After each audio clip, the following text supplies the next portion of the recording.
Інісінің қолынан мықтап ұстаған Майра қоралардың арасымен жүгіріп келеді. Жылағаннан екі көзі бұлауда іскен. Анда-санда біреу қуып келеме деп артына жалтақтап қояды. Ешкім көрінбейді. Кенет Нұрланның аяғы әлденеге шалынып, етпетінен мұрттай ұшты. Майра жан дәрмен інісінің жанына тізерлеп отыра қалып басын көтерді. Шаршадым әпке, енді біз қайда барамыз? Майра не дерін білмей, оның үстін қаға берді. Еш жерің ауырмай ма? Тұра ғой. Нұрланның иегі кемсеңдеп, орнынан әзер тұрды. Қайда бармақ? Үйлеріне бүгін оралуға болмайды. Әдеттегідей көршілердің мал қорасында түнеп шығар. Бүгін күнде ерекше салқын екен. Тек Нұрлан тоңып, өткендегідей ауырып қалмас екен. Майра ақырын қораның есігінің егегін ағытып ішке кірді. Қараңғыда күйіс қайырып тұрған сиыр, бұл тағы да сендер ме дегендей, бұрыла бір қарап, ыңыранды да тұра берді. Майра ептеп басып, інісін жетелеп, қораның төр жағындағы үйілген шөпке жақындады. Жалма-жан өздеріне ыңғайлап, ішін қуыстап, астарына батадау деген қатты сағдарларын суырып тастап, жайлап төсек дайындады да Нұрланды жатқызды. Үстін аяғын шөппен қымтап жауып, жанына өзі жайғасты да інісін құшағына алды. Нұрлан суықтан ба, әлде қорқыныштан ба, тоңған торғайдай дірдіретеді. Әпке, кәмпит жегім келеді деп қыңқылдады сәлден соң. Қазір берем. Майра ішкі қалтасына қолын сұғып, қатталған бір уыс қағаз алып шықты. Ептеп арасынан екі-үшеуін суырып, Нұрланның бетіне жақындатты. Мә мынаны иіскеші, дәмі керемет. Нұрлан қағаздарды бірінен соң бірін мұрнына апарып, құшырлана иіскей бастады. Иә, тәтті екен, әпке мынаумен де қала берсінші. Жарайды қалдыра ғой деп, қалғанын қайтадан әдемілеп, қаттап қалтасына салып қойды. Тіпті өзі иіскегісі келсе де, дәл бір иісі азайып қалатындай көрініп аяды. Нұрлан сұрағанда берер. Бұл көршілердің анда-санда ұстататын кәмпиттерінің ұрауыштар еді. Алғанда Майра шетінен ақырын бір тістеп, қалғанын Нұрланның аузына салатында, ұрауыштарын қаттап тығып қоятын. Нұрлан әлі аздап иісі сақталған қағазды иіскеп жатып, пысылдап ұйықтап кетті. Майраның қанша шаршаса да, кірпігі ілінер емес. Көз алдында долданған апасы, өгей шешесі. Бүгін тіпті күндегісінен де қатты ашулы болды. Нұрланның бар жазығы, дастархан үстінен бір жапырақ нанды сұраусыз алғаны. Онсыз да қарны тойып тамақ ішпейтін ойын жасындағы баланың бұл қылығын тым шектен шыққандық деп санаған өгей шеше. Әрқашан жанынан тастамайтын, солқылдақ жас шыбықпен қолдарын аяусыз осқан. Шырқырап жылаған інісінің жан дауысы есік алдында жүрген, Майраның құлағына шалынысымен қолындағы шелегін лақтыра тастап жүгіріп үйге кірген. Апатайлап долы шешесінің аяғын құшып, қушыған арық денесімен інісін жаба құлады. Сендерден көргеніміз аз беді, қу жетімдер. Ақыры тамағымды ұрлап жеуге көштіңдер ме? Қолың сыңғыр, қолыңды сындырайын деп, айқайлаған бойы енді Майраның арқасынан аямай тілгілей берді. Бар ызасын балалардан алып, қолы шаршағанда ғана барып біраз аялдаған еді. Осы сәтті пайдаланған Майра Нұрланды көтеріп үйден тұра қашып шықты. Туған әкеден еш пайда жоқ. Аналары ерте көз жұмған соң, екі баланы тамақтандырып, киіндіруге шамасы келмейтінін біліп, көрші ауылда отырған жесір әйелді әкеліп үйіне кіргізген болатын. Майрадан 2-3 жастай үлкен қызы бар екен. Ол бұл екеуін жатсынбай, бірден туған бауырларындай жақын тартуға тырысқан. Алайда долы шешесінің айбарынан ығып, осылай ұрып соққанда ара түсе алмайтын еді. Бүгінде көрші бөлменің есігінен сығалап, мөлтілдеген көз жасын сығып алғаннан басқа ештеңе істей алмады. Басында әкелерінің көзінше қатты сөз айтуға баталмайтын орынтай, бірте-бірте әбден басынып, айылын жимайтын болды. Әкелері ауылдың малын жинап, үйіріп бағады. Таң алаңнан тұрып, бір-екі тілім нанды қағазға орап қойнына тыға үйден шығып, кешке малмен бірге оралады. Бара-бара кешкісін дастархан басына өз балаларын шақыра алмайтын күйге жетті. Оларға қарама, бал емес пе? Тойғандарын өздері білмейді. Әйтпесе сенің алдында ғана жарты қазан көжені нанмен бірге соғып алған. Өздері де бір тойымсыз деп, шәпілдеген әйелге қарсы шығуға батпай, үн-түнсіз берген тамақты ішіп, төсегіне қисая кететін. Бастапқыда көршілері аздап балалар туралы айтып көрген. Уәлихан үндемеген қалпы қолын бір сілтеп, теріс айналып кеткен болатын. Олардың жағдайын көріп біліп жүргендер сол көршілер ғана. Көбіне таңертең сиыр саууға жылы қораға кіргенде, шөп арасында бірін-бірі құшақтап, ұйықтап жатқан жетімдерді көріп, көздеріне еріксіз жас алатын. Оятып, аздап жүректерін жалғап, ақырын қорадан шығарып жіберетін. Балаларының ауысқан біраз жылы киімдерін кигізіп жіберетін де солар. Туған шешесінің бейнесі Нұрланның есінде жоқ. Ал әкесінің долы әйелден оңаша кезінде аздап мейірім көрсетіп, маңдайынан бір иіскеуге ғана шамасы бар. Сондықтан күні бойы тек Майраның көлеңкесіндей артынан бір елі қалмай томпаңдап жүргені. Кейде сол үшін де өгей шешеден сөз естиді. Аяққа оратылмай аулақ жүрмейсің бе? Әкпең онсыз да жалқау. Ештеңе істегісі жоқ деп қуалайды. Ертеңінде әдетінше күн шықпай тұрып қораға кірген көрші апа бұларды көріп орнында тұрып қалған. Алда байқұстар-ай, марқұм алтынның көздері еді. Әй Уәлихан-ай, мұнша әлсіз сорлы болармысың? Өз балаларына қамқор бола алмасаң, бүйтіп еркек болғаның құрсын. Майражан қарағым тұра ғой. Апаларын көрсе тағы ұрсады деп оятты да, үйінен барып біраз бауырсақ әкеліп, жаңа сауылған жылы сүттен құйып тамақтандырды. Майра Нұрланды жетелеп үйіне беттеді. Әкесі жоқ, шешелері әлі ұйықтап жатыр екен. Ақырын тықырын білдірмей, ас үйдің бұрышындағы өз орындарына жата кетті. Өз орындары дегенде, астарында тек аналарының өз қолымен тіккен көрпешесімен, үстінде жамылатындары да, тозығы жеткен ескі көрпе, мұны да аналары тіккен. Майра күні бойы үй шаруасынан шаршап, кешке болдырып құлағанда, осы көрпелерді құшақтап иіскеп, үнсіз мұңын шағатын. Түске таман бөлмесінен керіле есінеп орынтай шықты. Әй қыз қайдасың? Мынаны жер жұтқан ба? Шай қой. Майра даладан жүгіре кірді. Шай дайын апа. Сен не істеп жүрсің? Есік алдын тазаладым. Енді су тасып. Жаңа тазалап болдың ба? Ұйықтаған шығарсың түске дейін. Жыбырлап сен де бір. Орынтай балалардың кеше қайда түнеп, үйге қашан келгендерін сұрағанда жоқ. Әйтеуір үйде екен, басқасы оны қызықтырмайды да. Су тасып болған соң, пешке от жағып су ысыт, Кәмшаттың кірлеген киімдерін жу. Өткендегідей емес, тазалап жу. Әйтпесе қолыңды сындырамын. Майраның әр күні біркелкі өтіп жатты. Қит етсе шыбығын ала жүгіретін Орынтайдан қорқатыны соншалықты. Нұрланның тілі тұтығып, кекештене сөйлейтінді шығарды. Оқуға жасы толса да, Орынтай Майраны мектепке жібермеді. Әртүрлі сылтаумен, біресе ауру, денсаулығы жарамайды, біресе оқуға қабілеті жоқ деумен 2 жылға созды.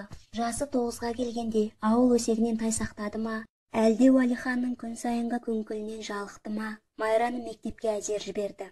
Нұрлан болса таңертең әкпесімен бірге тұрып, мектепке бірге барып, оның сабағы біткенше мектеп ауласында ойнап тосып жүретін еді.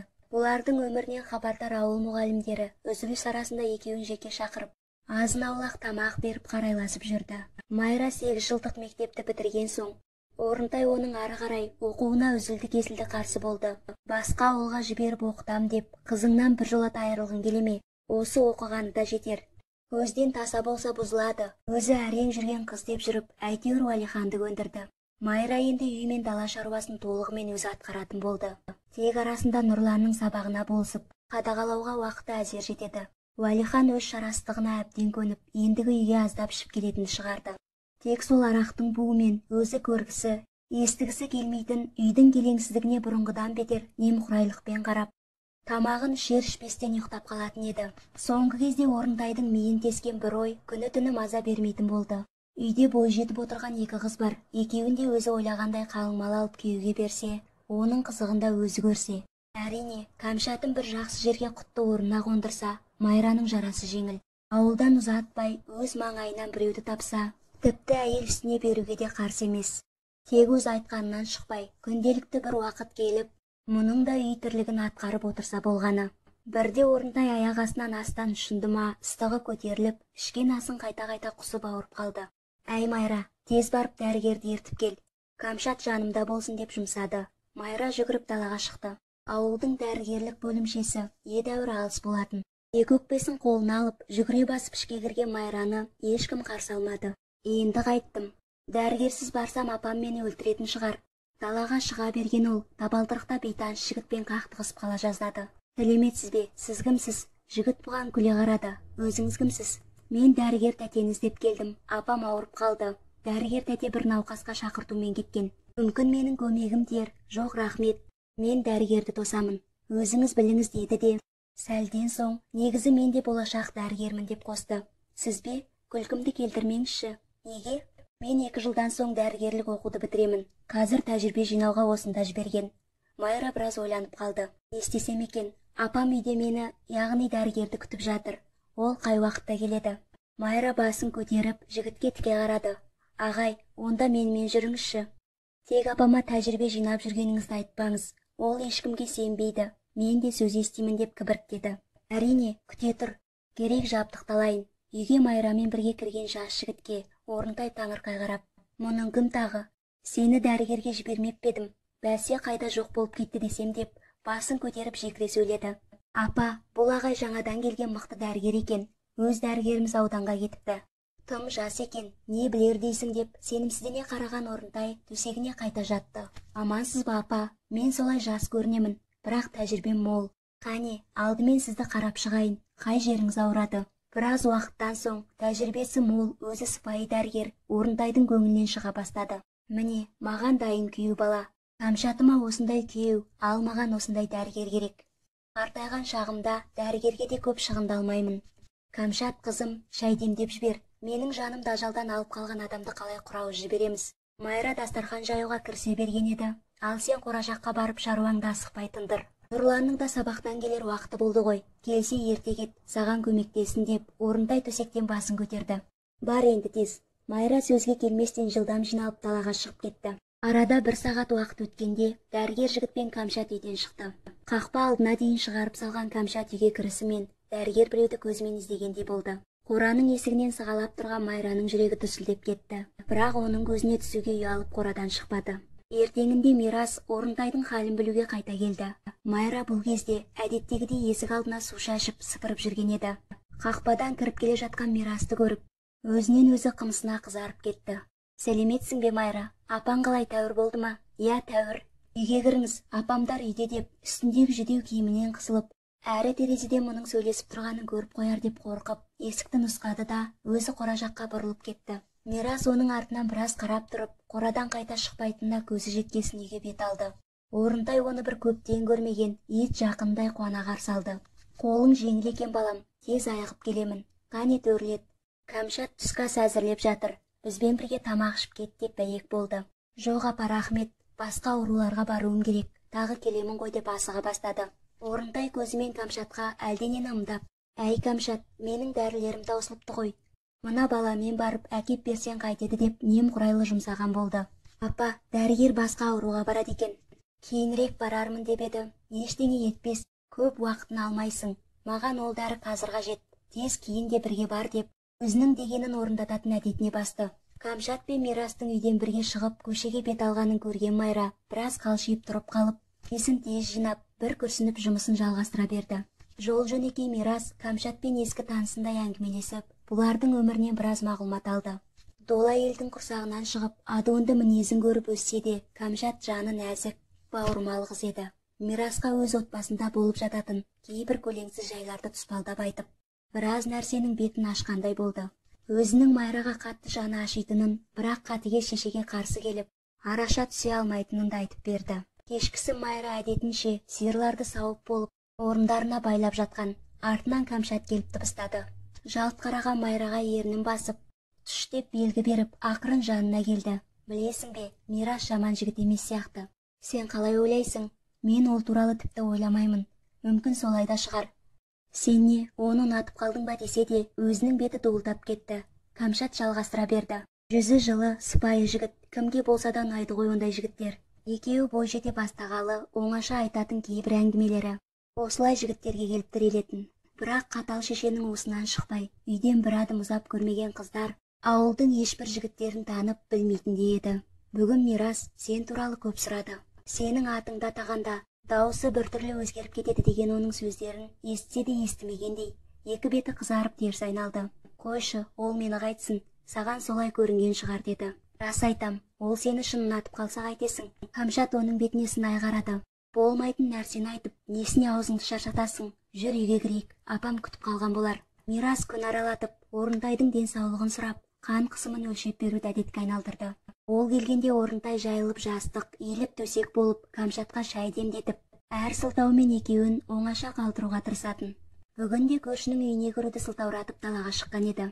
Қақпа сыртында арасын 3-4 үй бөлетін көршісі Жұмағұл жолығып қалды. Жұмағұл ауылда тері-терсек жинап, аудан орталығына апарып өткізетін, тері дайындаушы болатын. Ауданнан келе жатқан бет екен. Орынтай өзі амандасқан соң, үндемей өтуге ыңғайсызданып, сәл аялдап жөн сұраспақ болды. Негізі Орынтайдың шалкес мінезінен қаймығып, ешбір көршісі онымен араласуды жөн көрмейтін. Әсіресе қолындағы қос жетімді аямай ұрып соғып, ауыр жұмысқа жегіп қоятыны үшін де жек көретін. Бүгін Орынтайдың көңілі қош көрінді. Жұмағылды өзі тоқтатып, үй жайын сұрай бастады. Аяқ асты мынадай рақымшылықты көрмеген ол, жағдайын тәптіштеп айта жөнелді. Әйелінің ұзақ уақыт екі аяғынан сал болып, үйден шыға алмай жатып қалғандығы, шиеттей 4 баланың бір өзіне қарап қалғаны, жанына бататындығы тілге тиек болды. Орынтайдың дәл осы мезетте қара түнектей жарқ етіп көзі ашылғандай, өз ойына өзі қуанып кетті. Ойпырмау, бұл баяғыдан неғып есіме келмеген, әлі 50-ге де толмаған. Тері жинап, табатын табысы да мол. 4 бірдей бала мен ауру әйелді асырауға артығымен жетіп отыр. Майраға күйеу болатын адамның дәл үй іргесінен табыла кеткенін айтсаңшы. Жұмағыл-ау, саған өте қиын екенін мен білмейді дейсің бе? Тепсе темір үзетін азаматсың. Қашанғы ауру әйелді бағып, үй күшік болып отырмақсың. Ауылда қыз-қырқын дегенің жыртылып айырылады. Кез келгенін ымдап шақырсаң, ертеңінде-ақ үйіңнен шықпайтын болады. Ана балаларыңды аяққа тұрғызу үшін дені сау, жөні түзу тәрбиелі шеше керек деп жыбылдата жөнелді. Жұмағыл алғашында түкке түсінбей аңтарылып қалған. Мұның расында маған балаларыма жаны ашып тұрма. Табысың тіпті бала шағаңмен 2 әйелді асырауға молынан жетеді. Ойлан. Ақылдасам десең, Құдай көршіміз ғой. Қалаған уақытында келе бер деп күлді де, айтпақшы, біздің қорада 2-3 тері жатыр. Ертең кешкісін келіп көріп кетсеңші. Біраз сырқаттанып, ақшаға зәру едім деді. Жарайды, ертең көрейін деп Жұмағыл үйіне қарай аяңдады. Иығынан ауыр жүк түскендей, көңілі жайланған Орынтай үйге күлімдей кірді. Дастархан басында шеркелесіп шай ішіп отырған қызы мен Мирасты көріп, одан бетер қуанып кетті. Шаршап тұрмын, барып біраз жата тұрайын деп жымыңдап, түпкі бөлмеге кіріп есігін жапты. Өзі бұлардың әңгімесін тыңдамақ болып, қанша құлақ түргенімен ештеңе ести қоймады. Әй, бүгінгі жолымның болғанай деп қиялдап, төсегіне жата кетті. Ертеңінде кешкісін айтқандай, Жұмағыл бұлардың үйлеріне амандаса кіріп келді. Майра сиырларды жайғап кіргені сол еді, шешесі. Майражан, Жұмағыл ағаңа қорадағы терілерді көрсетіп келші деді, даусын барынша жұмсартып. Майраның құлағына өз аты біртүрлі бөтен естілгендей, оған таңырқана қарады. Иә апа, қазір деп есіктен қалай шыққанын өзі де сезбей қалды. Орынтай мұны жақсылыққа жорыды. Бәсе, бұл қызда бой жетті ғой. Жұмағылда еркектен кім бас тартады дейсің деп өзінше түйіндеді. Жұмағыл қораның түпкі бұрышында қоқиып жатқан терілерді ұстап көріп, шетінен тартпақ болған. Майра да қарап тұрмай, жалма-жан терінің бір ұшынан ұстай берді. Екеулеп сүйреп, теріні қораның ортасына келді. Жақсы терілер екен, алып кетейін, рахмет қалқам. Осыған дейін ешкімнен жылы сөз ести қоймаған Майра құлағына дейін қызарып сала берді. Жұмағыл осы сәтте оған зер сала қарады. Алдырмаш, ақ құба жүзді, дірілдеген ұзын кірпіктері, қой көздерін көлеңкеле бүрке қарайды. Өзі пысық қыз екен деген оймен Жұмағыл қорадан шығып, Орынтайға жолықпаққа үйге кірді. Кел, төрлет көрші, қалай екен ұнады ма деп, екі ойлы астарлы жымыңдап Жұмағылға қарады. Ол бірден түсіне кетті. Я, ұнағанда қандай, онда ақылдасатын шаруа бар, бір келіп жолығып кетерсің. Осы күннен бастап Орынтай Майраға жылы қабақ танытып, әңгімеге тартатын шығарды. Әр әңгіменің басы мұның бой жетіп, әдемі қыз болғаны. Енді құтты орнына қонатын уақыттың жеткені болса, аяғы Жұмағылдың қандай азамат екендігіне тірелетін болды. Өз бетімен өмір сүре алмайтын жарымжан әйелмен соншама баланы бағып күту кез келген еркектің қолынан келе бермейтіндігі.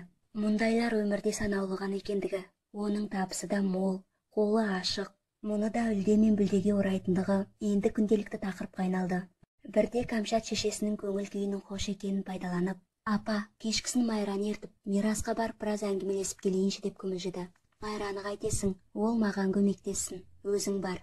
Апау, көршілер көрсе сөз етеді ғой, өсекке таңылғым келмейді. Жарайды онда ақылдым менің, тек дұрыстап киініп, әдеміленіп бар. Олар кетісімен Орынтай тағы қиялдап кетті. Алдымен мына Майраны көндірсем, әкесі қарсы бола қоймас. Қарсы болғанда не істей алады, қайта қуансын, жетім қызына бай тауып бергеніме. Сөйтіп оны Жұмағылдың үйіне кіргізсем, ол менің еңбегімді бағалайды. Не дегенмен енесі болам ғой. Жетім қызға тойда жасап керегіне, Жұмағылдың берген ақшасына Кәмшатыма көйлек, көншек, тойға керекті жабдықтарды алсам. Бүгін өзі Мираспен сөйлесіп, оның ойын білсе жарады. Ата-анасы қандай адамдар, құда түсуге қашан келеді. Кәмшат пен Майра аяңдап, дәрігерлік бөлімшеге жақындады.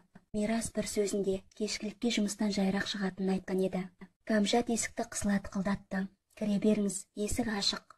Бірақ ешкім кіре қоймаған соң, Мирас есікті өзі ашып, екеуін көріп қуанып кетті. О, қандай қонақтар келген. Төрлетіңдер. Жай жүрсіңдер ме, апаларың ауырып қалды ма? Жоқ, бәрі аман. Біз жай, үйде ішіміз пысқан соң. Жақсы болған екен. Мирас қуанғаннан екеуін қайда, қалай отырғызарын білмей, абдырап есі шықты. Стол үстіне қағаз жайып, шкафтан біраз кәмпит, печенье алып шығып, пеш үстінде қайнап тұрған шәйнектен стакандарға шай құйып, қыздардың алдына қойды. Бармен базар деген осы, күтпеген қонақ болдыңдар. Әйтпегенде дүкеннен тәтті тоқаш әкелер ем. Рахмет, сонша әуре болдың ғой.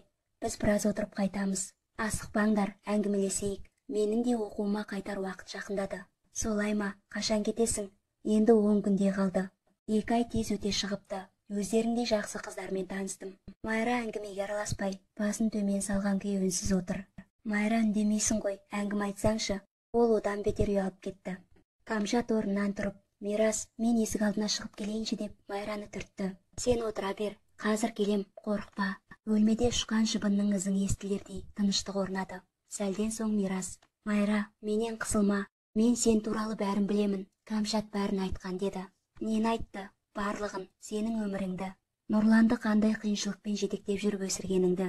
Камшат өте жақсы қыз. Ол шешесінің сені күйеуге беру үшін жанталасып жүргенін де біледі. Майра, маған сенесің бе? Майра не дерін білмеді. Жауап орнына тек иығын көтерді. Камшат менің сені ұнататынымды жақсы біледі. Екеуміз тек сен туралы сөйлесеміз. Майра басын көтеріп, көзін жыпылықтатып Мирасқа қарады. Мені ұнатасың ба дей алмады. Я, сені жақсы көремін, бірақ айтуға реті келмеді. Апаңды өзіңде білесің, мен ол үйге сені көріп кету үшін ғана барып жүрдім. Камшат сені ертіп әкелуге уәде берген, сенімен жеке сөйлесуім керек болды. Сен біраз шыда, мен ауылыма барған соң ата-анаммен ақылдасамын. Олар өте жақсы адамдар, мені түсініп, қолдайтындарына кәміл сенемін. Камшат, апам айтқаннан қайтпайды, құда түсуге көнбейді дейді.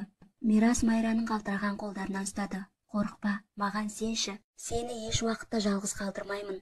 Нұрланға да бас көз боламын. Екеуіңді де мына қиыншылықтан құтқарамын. Сенесің бе? Майраның көзі жасқа толып, еріндері кемсеңдеп басын изеді. Маған тура қарашы, Майра. Ол алақанымен бетін басты. Қорықпа, қарашы маған. Мирас оның алақандарын ашып, жүзін өзіне қаратты. Мен сені жақсы көремін, ұмытпа осыны. Мені күт, 1 ай ішінде келемін. Хабарын Камшат арқылы беремін. Екеуміз бірге боламыз, ұқтың ба? Майраның көзінен жас тоқтамады. Алғаш рет қорыққаннан емес, жанға батар соққыдан емес, күтпеген бақыттан, қуаныштан жылады. Оны түсінген Мирас та тоқтатпады. Тек құшағына алып, шашынан, арқасынан сипай берді. Есік шиқылдап ашылып, бөлмеге Камшат кірді. Мирас, біз енді үйге қайтайық, қараңғы болып барады. Жүр Майра, апам алаңдап отырған болар.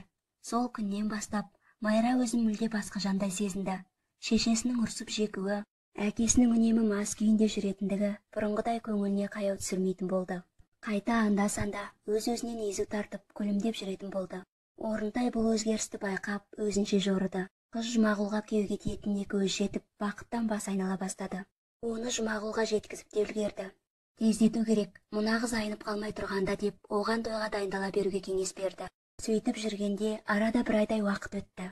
Қыздар Мирастан келетін хабарды тағатсыздана күтті. Екеуі болған жайды Нұрланға әзірше айтпай тұруды жөн көрді. Не дегенмен әлі бала, байқаусызда апаларының көзінше бірдеңе айтып қалып, бәрін бүлдірер деп қорықты. Апалары болса, күн сайын Уәлихан тараққа тойдырып, Жұмағұлды жиі шақырып тұратын болды. Ол да именбестен талтаңдап келіп, шалқақтап шығып жүрді. Әрқашан құрғол келмей, Орынтайды разы етіп, қыздарға да базарлығын ала келетін еді. Бір күні мектептен келген Нұрлан, Камшат әпке, менің күнделігімді қараңызшы деп бөлмесіне кіріп кетті де, аздан соң жүзі алаулап Камшат шықты. Шешесіне байқатпай ымдап Майраны шақырды. Не болды Камшат? Нұрлан жақсы баға алып па? Я, өте жақсы деген баға алыпты деп, інісінің бетінен сүйіп, қолына кәмпит ұстатып шығарып салды. Ол Мирастан хат әкелді. Мә оқы деп бүктелген қағаз ұстатты. Майра хатты сапырыстан ашып, қолдары дірілдеп әзер оқыды. Майра, амансың ба? Менде бәрі жақсы, ата-анаммен сөйлестім. Олар қуанып жатыр. Мен біраз күн осындамын. Менен хабар күт. Мирас. Екі қыз қуаныштан құшақтасып, сүйісіп жатты. Таңертеңінде шәй үстінде Орынтай Майрамен ашық сөйлесуге бел байлады. Дастарханға Жұмағұл әкелген тәттілерді молынан салып, өзі шәй демдеп құя отырып, Майра, сенімен шешең ретінде сөйлесуім керек. Жасың болса келді. Құдайға шүкір, түр десе түрің бар. Пысық қыз болып өстің. Енді қашанғы біздің мойнымызда отырасың. Мына Жұмағұл көптен бері сені ұнатып жүр. Оның жағдайын білесің. Оған тисең, Нұрлан екеуің ештеңеден тарлық көрмейсіңдер. Әкең де қарсы емес. Біз елге дабыра қылуды жөн көрмедік. Ертең сен біздің батамызды алып, Жұмағұлдың босағасын аттайсың. Майра бәрі мұншалықты тез болар деп ойламаған еді. Көздері жыпылықтап, Кәмшатқа қарай берді. Неге апа, ертең бе? Менің еш дайындығым жоқ қой. Саған не дайындық керек? Бәрін күйеуің алып береді. Ертең кешке сені алып кетеді. Соған дайын бол. Түні бойы Майраның кірпігі ілінбеді. Мирасқа қалай хабар береді?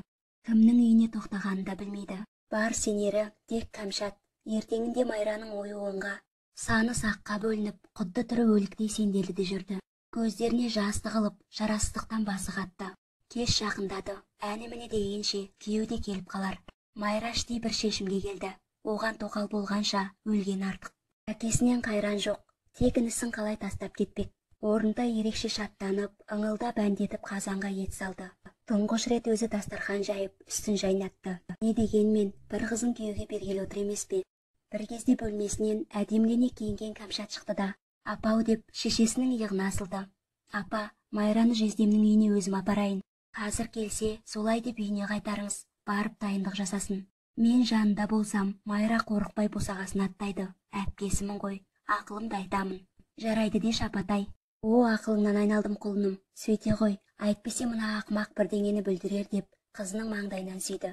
Айтқандай Жұмағұл да келді. Біраз отырған соң, Орынтай оны саспа, барып, жас тоқалды күтіп алуға дайындал. Кәмшат сіңілісін өз апарады деп қайтарды. Қараңғы түсе, қыздар шығуға дайындалды. Майра інісін жеке шақырып алып, жаным, сен ештеңеден қорықпа, мен бұл үйден кетіп барамын. Кейінірек сені өз қолыма аламын. Әпке, сонда қайда бармақшысың? Оны артынан білесің. Кәмшат әпкеңнің тілін ал, кейін бәрін айтады. Енді мені бөгеме, сен есейдің, мені ойлап жылама. Мен бақытты болам. Жоқ, біз бақытты боламыз. Жаным, жалғыз бауырым деп құшақтап жылап жіберді.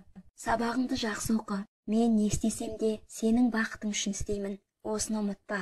Нұрлан бір жамандықты сезгендей, әпкесінен айырылар емес. Әпке, мен қорқамын, мені тастамашы. Орында есікті жылқа ашып, әй болды жетер енді. Үй арасы жақын, ертең көрсесіңдер.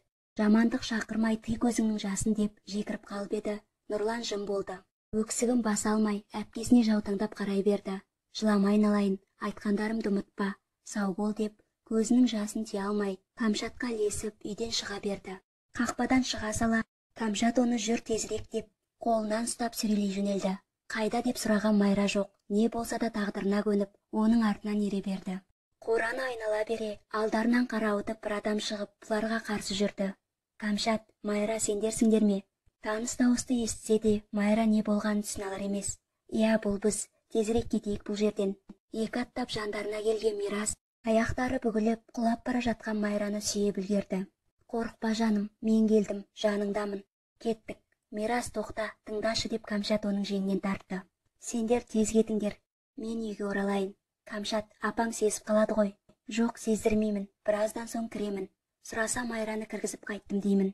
Жұмағұл бүгін іздеп келе қоймас, кейінгісін көре жатармыз. Ал жолдарың болсын, сендерге бақыт тілеймін.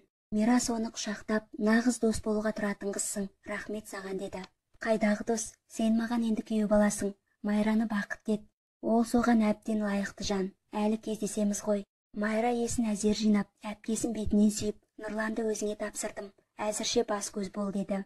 Олар қол ұстасып, аздан соң қараңғы түнге сіңіп көрінбей кетті. Мирас сол түні Майраны көрші ауданда тұратын ата-анасының үйіне әкеліп кіргізді.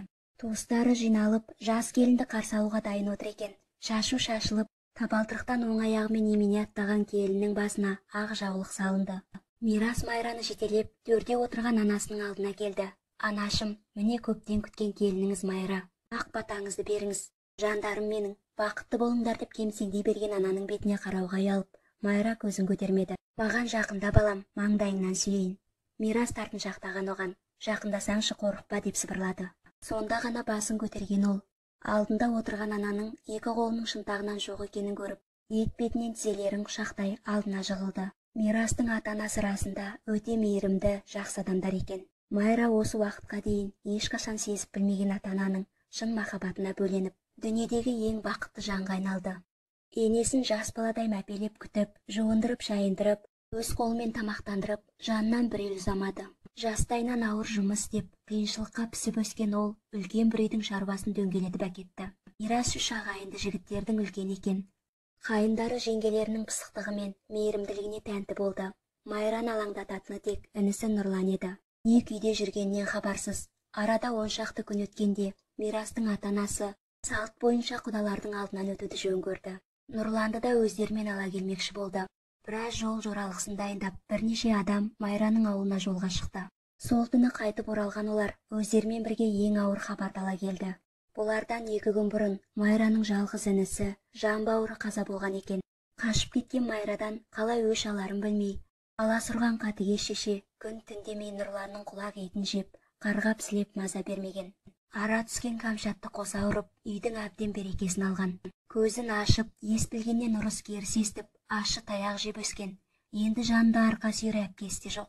Өмірдің ауыртпашылығын жалғыз өзі көтере алмай, қатты күйзелген жас бала ақыры қора ішіне барып асылып қалған. Майра інісінің қазасына өзін кінәлап, оны көтере алмай, іш-құсадан ауырып жатып қалды. Бұл мұнда бақыттан бас айналып шаттанып жүргенде, інісі өгей шешенің тепкісінде қорлықта қалды. Әкесі бұған қалай жол берді? Туған баласына қорған бола алмады. Өзі де қалай тастап кете берді? Не болса да бірге көрмеді ме? Жұмағұлға тисе, үй арасы жақын. Өзі бас көз болар еді ғой, әттең. Сол түні Мирастың алдынан шығарын білсе, інісін де өзімен ала кетер еді ғой. Кәмшат шешесі біліп қояды деп қорыққаннан, бұған да айтпай алып шықты емес пе? Бұл да Мирастан үмітін үзіп, егер Жұмағұлдың есігін аттасам, өзіме қол жұмсап өлермін деген оймен Кәмшаттың артынан ере берген. Майраны бұл күйзелістен алып шыққан, жанынан екелі ұзамай, еңірегенде етегі жасқа толып, бірге қиналған мүгедек енесі болды. Басқа ешкімнің, тіпті Мирастың қолынан тамақ ішуден бас тартып, тек өзіне қарап, бірге күйзелген анан аяғанынан еріксіз төсектен тұрды. Өлгеннің артынан өлмек жоқ. Біраз есін жинаған соң, Майра ауылға Нұрланның зиратына барып қайтпақ болды. Ең болмағанда топырағын сипап, аруағына Құран бағыштасын.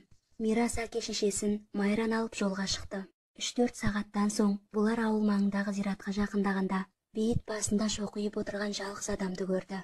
Майра әкесін алыстан таныды. Көліктен түсе, аңырап барып әкесін құшақтай көрісті. Майрашым-ау, бұл сенбісің жарығым-ау.